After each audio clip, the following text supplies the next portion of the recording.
संस्कृत शिक्षणस्य अस्मिन् भागे वयं किं नाम लिंगं, पुल्लिंगं, स्त्रीलिंगं, नपुंसकलिंगं च विषये अध्ययनं कुर्मः।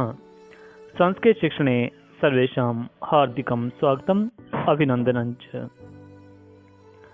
अस्य भागस्य अधिकं प्रतिमानानि संस्कृतशिक्षणस्य अस्य भागस्य अध्ययनेन छात्राः पुल्लिंग, स्त्रीलिंग, नपुंसकलिंग शब्दानां च ज्ञानेन लिंगानुसारं शब्दप्रयोगे च समर्थाः भविष्यन्ति।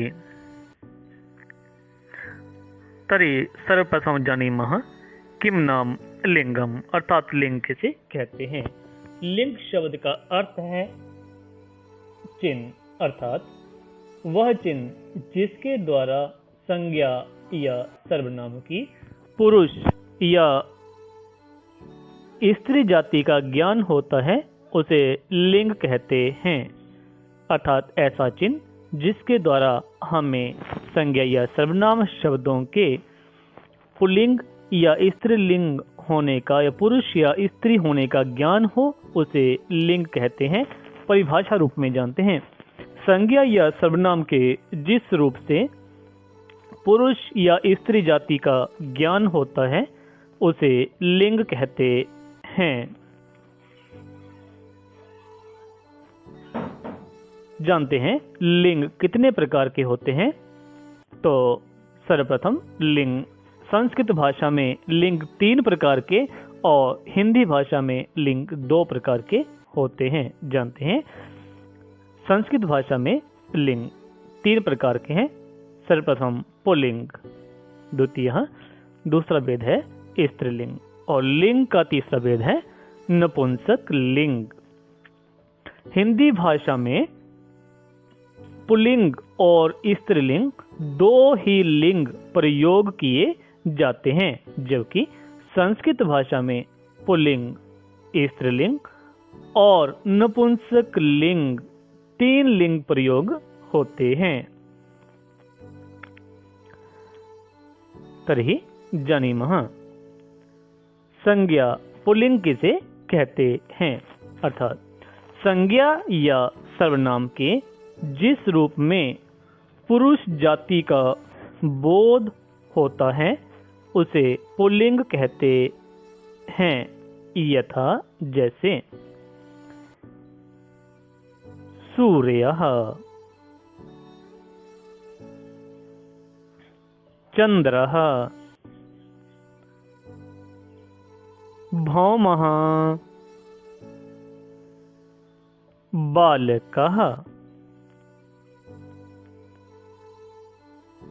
व्याघ्रः। अर्थात सूर्य, चंद्र, भौम, बालक, व्याघ्र ये सभी शब्द पुल्लिंग शब्द कहलाते हैं।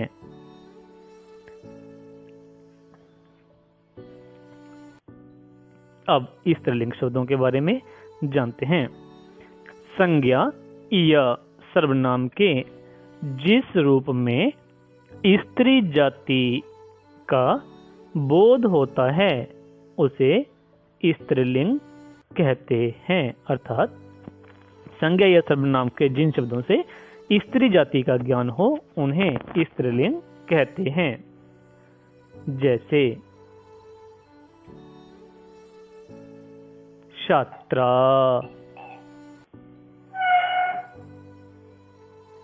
बालिका, वृद्धा, सुंदरता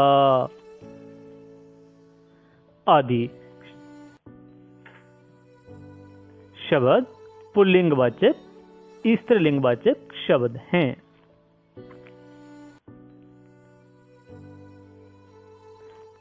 अब नपुंसकलिंग शब्दों के बारे में जानते हैं।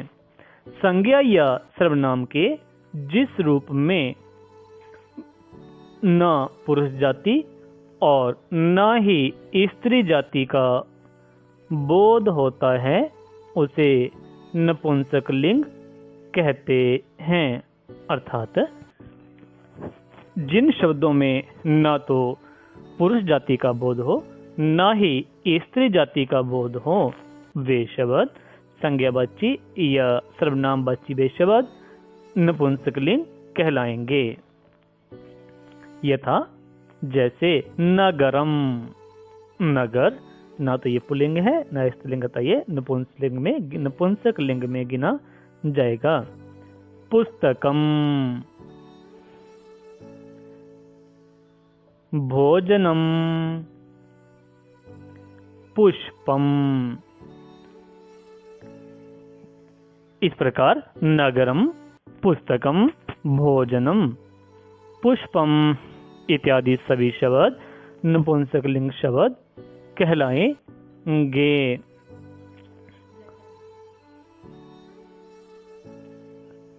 अब इस भाग का अभ्यास देखते हैं।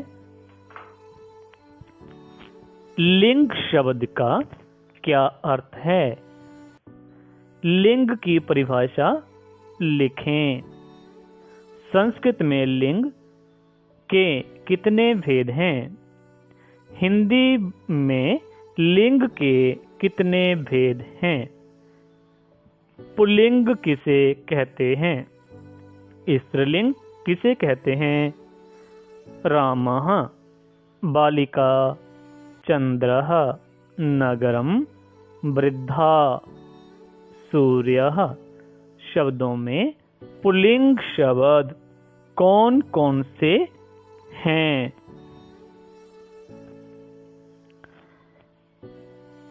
अनेन साकं अद्यतनीय पाठ्यवस्तु पूर्णतां याति। अग्रिमं भागम् आदाय